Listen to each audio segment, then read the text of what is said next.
Okay, everybody, this is Ken Krogue with Search Isaiah. We've got Victor Ludlow here with us today.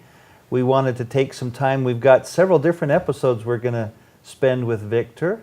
And today, Victor, you were one of the very first scholars in the LDS Church to focus on Isaiah.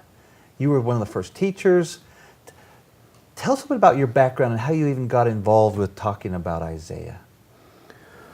Well, I did my undergraduate studies at BYU in history, minoring in Hebrew, and then did my graduate studies at Harvard and Brandeis universities in Near Eastern and Judaic studies, with the idea of coming back to BYU and help develop a Near Eastern studies program and have some good experiences so I could teach the standard works, especially the ancient scriptures.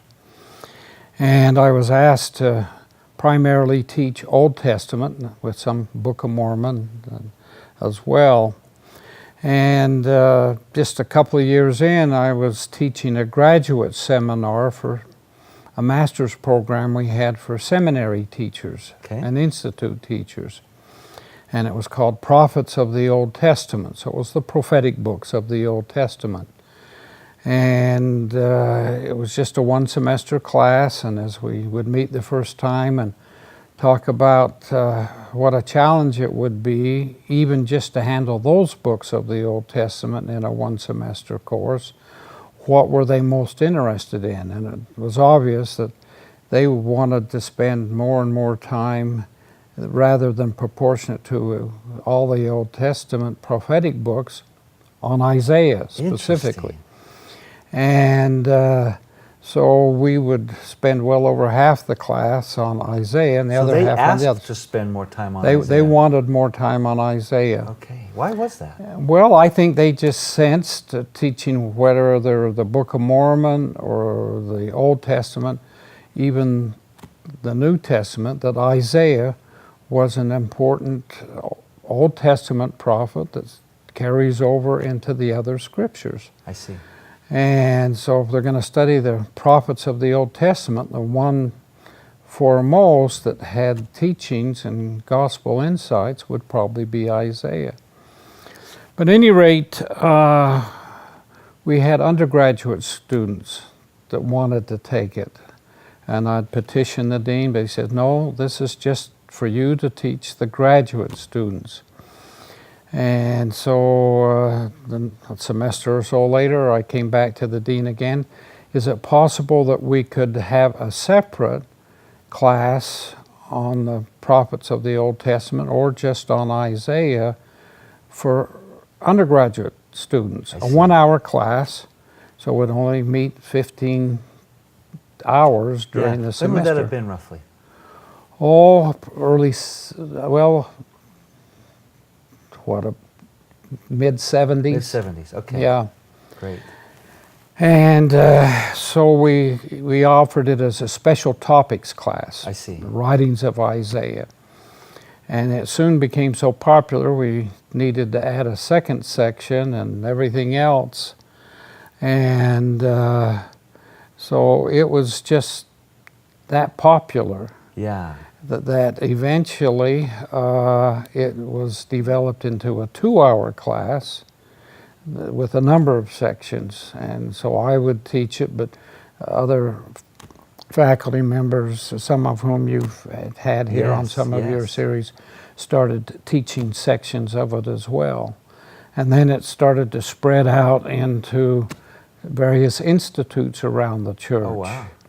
And then once I was invited to be a guest professor at BYU Hawaii because they wanted me to come and particularly teach that class so that their students and faculty there could be exposed to better understanding of Isaiah so they could offer it for their students there in the future. And so it's just developed over the ages, and then it led into other projects. I received the Commissioner's Research Fellowship when Jeffrey R. Holland was the church commissioner. And they wanted me to write some resource material on Isaiah for the church office building for their curriculum writers and for any of the brethren that wanted to use it. and that became the book Isaiah, Prophet, Seer, and Poet, and then later that was cleared to be used at the institutes and all throughout the church. Wow. Let's talk about that book, Isaiah, Seer, and Poet. You wouldn't think those three topics would go together. Everyone knows about prophet and seer, but poet? Well, yeah, like you say, obviously he was a prophet, one who taught and warned and testified. That's what a prophet does. He was a magnificent seer, not only into key events and issues of his time, but of the Savior's first coming and of those times leading up to his second coming. But the means by which he wrote was in poetry primarily, very little prose. Yeah. Almost all of his book, most of the 66 chapters are in poetry. And that's how he presented his material, the format, partially because the ancients were primarily an oral learning society. I see. They didn't. So how did the poetry fit in? Well, think of words of, say, LDS hymns. Okay. You may not have a hymn book, but if you're in a setting where they want to sing a hymn, you can sing along because you've heard the hymns. That's right. Okay. And that's it. They're in poetry and they're in music, and so you've had the repetitions, and so you recall it, and that's how they learn. I hadn't even thought of that. They rarely would have written copies of the prophetic words, and they certainly didn't have, internet or anything like that to look it up. Yeah. So they had to carry it around up here, but it came primarily in through the ears, not through the eyes, as they heard it. How did the King James translators do with making sure the poetry survived in the translation?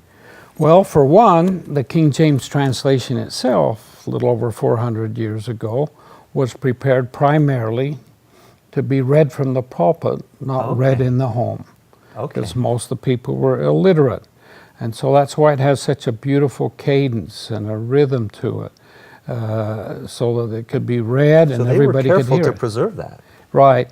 But it wasn't a poetic style that has to do with sounds. When we usually think of poetry, we think of rhyme and stressed and unstressed and meter and all of these elements. It's called semantic parallelism. Okay. The semantics of something has to do with the meaning of something. So it's not the sound, but what it meant. It's not the sound, but it's the ideas, the message, the meaning. Okay. Now, a good translator, if they're translating from one language to another, they're not concerned about how many syllables there are and whether they rhyme or not.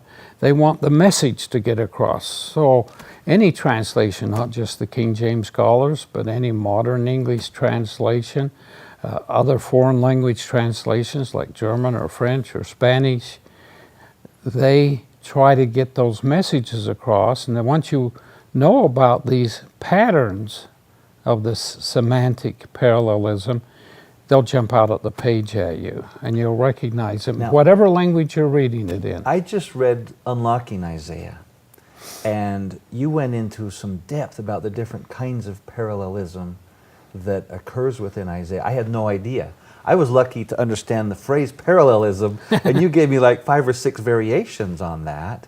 So could you maybe just give us a quick overview of the different, not maybe in depth, but what does it mean by different kinds of parallelism? Well, it's usually couplets. Okay. And there's different ways these couplets connect with each other. They may be 2 different ways of saying the same message, like 2 different words can be synonymous. I see. Like car and automobile. Okay, they mean the same thing. They're 2 different words, but they mean the same thing. Okay. Well, with these parallelisms are usually a phrase or a verse or part of a verse, and then it's repeated again, and if it's the same message twice, that would be a synonymous parallelism. Gotcha. On the other hand, they may contrast with each other. Like in the book of Proverbs, there's a lot of antithetic, like an antonym, an opposite, good and Okay. evil, happy, sad. The good man does this, the fool does that. I see. And so two parallel ideas, but contrasting with each other, would be an antithetic parallelism. Okay.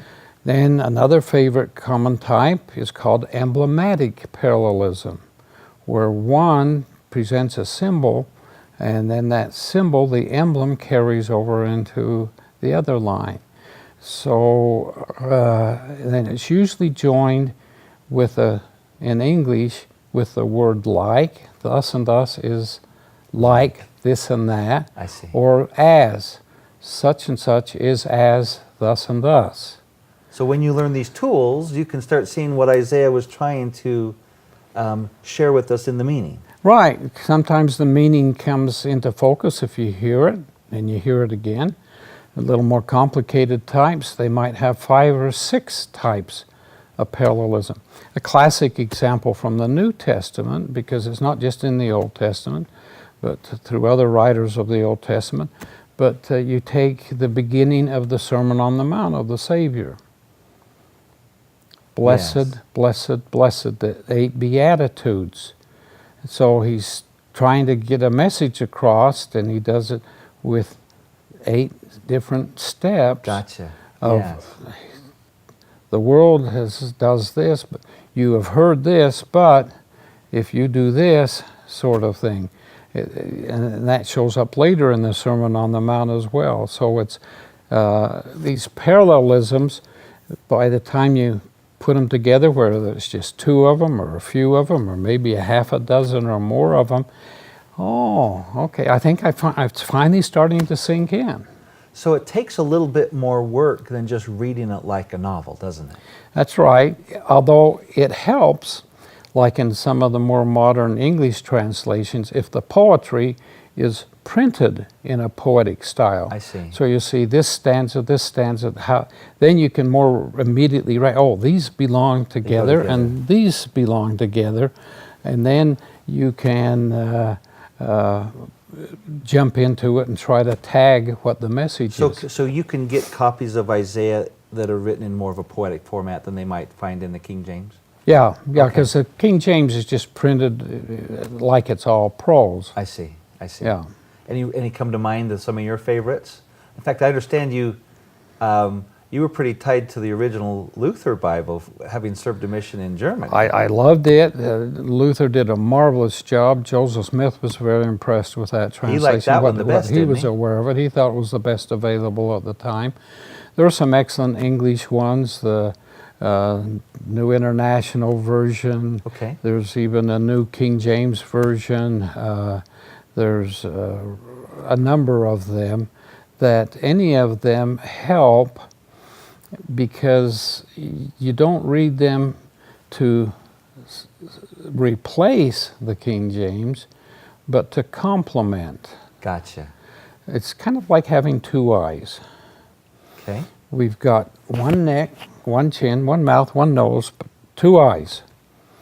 And we don't need them to see shape. We don't need them to see color, but they give us depth perception. Oh, that's beautiful. Yeah. Even though the eyes are fairly close together, they see things from 2 slightly different perspectives, and it gives us depth perception. So 2 similar but different English versions of a particular verse, we see it from 2 different perspectives. So there's the surface reading, where you just read it, and then a comparative reading, where you start comparing different versions, different expressions. So there's many levels in Isaiah, isn't there? Mm-hmm. And I remember Nephi himself said, he was taught in the way and the learning of the Jews. The manner of the Jews. Can you talk a little bit about that? What does that mean? Well, it would help to know Hebrew, but Laman and Lemuel knew Hebrew, but they didn't They didn't understand. figure it out, yeah. No. It's to appreciate that when a prophet is speaking as inspired through the Spirit from the divine, that there's some key messages that are delivered, but those messages have to be filtered through our own perspective, background, learning experience, righteousness, sensitivity, and so forth. Now, Isaiah met a challenging audience of his time. Some great noble fellow prophets like Micah and Hosea and others, and yet there were bitter enemies of righteousness, even among the Jewish Oh, community. interesting. Similarly, Jesus, when he's teaching, has great diversified types of people that he's trying to communicate, not just in age and education, but spiritual and religious background. So they each faced similar challenges, but they used two different ways of approaching it. Jesus taught in parables. Yeah. Simple. You can quickly usually identify a moral lesson to the parable, but you have to stretch a little bit to see, well, is there also a higher spiritual lesson Yeah. in this particular parable, and what might it be, so that we're not out in left field when the parable really should have us on a soccer field. So he started with these simple parables, challenges us to build and search. Gotcha. Well, likewise, Isaiah, facing a similar challenging, complex audience, he spoke deliberately at this higher, sophisticated, poetic level. And so we have to search and study and evaluate, and then we gradually begin to understand. But as we understand it, then we begin to appreciate the powerful message that is there. Gotcha. So, Lehi saw a vision of Jerusalem in flames and being destroyed, and he sent his family back to get the plates. They had to go back 3 times. They went back again for the family of Ishmael. Then they went out into the wilderness 8 years. And I've looked on Google Maps, and that wasn't an 8-year journey. I'm a slow walker, but we could have done it in half a year. There was some things out there in that wilderness period of time, that Nephi was learning. He saw the vision of the tree of life that his father saw. An angel taught him about it. He saw visions of our day. He saw John the Revelator and his vision. But yet in 1 Nephi 14 he was forbidden to tell us. And then we don't hear a lot more of the things he saw. And he builds the ship, sails over here, and then all of a sudden he inserts Isaiah. It's like out of nowhere, 2 full chapters, and then we have a little bit more commentary, and then a big chunk of 2nd Nephi between Jacob and Nephi is back to inserting Isaiah. And just last week, President Oaks was quoting Christ where he said, we're commanded to search it diligently. It's hard.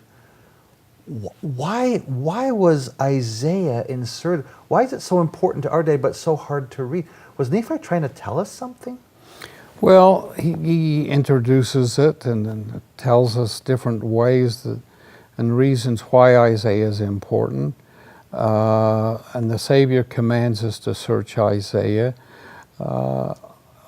Isaiah again was a seer, Yeah. a marvelous seer, not only of the early house of Israelite history of his own time, but the key events of the Savior's ministry as he came on earth, and then some of these key events of his second coming that are highlighted also in Isaiah. Yes. And important events leading up to that second coming. In fact, in the scriptures, there's more prophecies about events leading up to the second coming, very few leading into, into the second coming. In that 1,000 years, we really aren't quite sure what it's really going to be like, but we get all these prophecies, John and Isaiah and other Old Testament, New Testament prophets, even the Joseph Smith, about these events leading up to the second coming. And Isaiah is one of the key ones that gives us those key events and issues and challenges leading up to the second coming, so that we can better understand them as we live in those time periods, but also maybe begin to appreciate how these things connect. And although there may be some great times, there's also some dreadful times, but they're part of the same scene leading up to the second coming. Gotcha. You've spent a big portion of your life studying and teaching Isaiah. What's it meant? What's Isaiah and his writings meant to you? That's a good question. I see a man, although we don't know much about his personal family background, obviously well educated, a master of the Hebrew language. I mean, he is to Hebrew like Shakespeare is to English, like Goethe is to German. Wow. I mean, a genius of composition and expression. It's just very unique. But more than that, he has this keen visual insight, starting with his very own calling, recorded in chapter 6 or chapter 16 in 2nd Nephi, where he's told to be difficult, even deliberately difficult in his expression. He did it. Oh, he's done a good job. He figured that part out. Yeah, he's done it. But so that people can read it and they know the words, but you string them together and try to connect them and get the message out of it, that's not so easy. Yeah. But that pondering is rewarded according to our diligent intellectual and spiritual efforts in understanding. So it really is. So we have to pay the price. You have to put in the intellectual and spiritual energy to get the message out. And then with that, then it becomes easier and easier to understand because you recognize his patterns, you build upon this, and that leads to this and that, and all of a sudden he's not intimidating. Challenging still, yes, but he shouldn't intimidate. Oh, wonderful. Well, this great book, Prophet, Seer, and Poet, both great books, that book's on its like 15th printing? It's still Oh no, going it's way strong? past that Way now. past that? Yeah. Wow. I mean, you can... Did Desert Book think it was going to do as well as it's done? Not initially, no. But I mean, now you can, even if they don't have it in stock at say at a Deseret Book outlet or whatever, you can order it, and they'll every couple of weeks they electronically print more copies on demand, and they'll print it, bind it, ship it to you, and within 2 weeks. But at any rate, no, they questioned when this Commissioner's Research Fellowship that I had. It was an 1,100-page manuscript that I did during that year. And they wanted to publish the material, not all of it, but one of their editors went through the whole 1,100 pages. I reviewed them, and we sat down for a few days together, the two of us, with our copies side by side.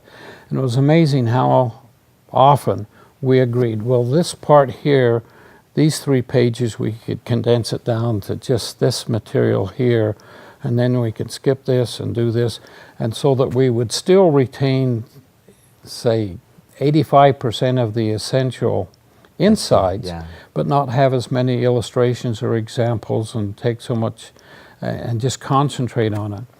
And originally they were planning to do 2,000 copies, which for the time was a very satisfying. Yeah, that's respectful. Yeah.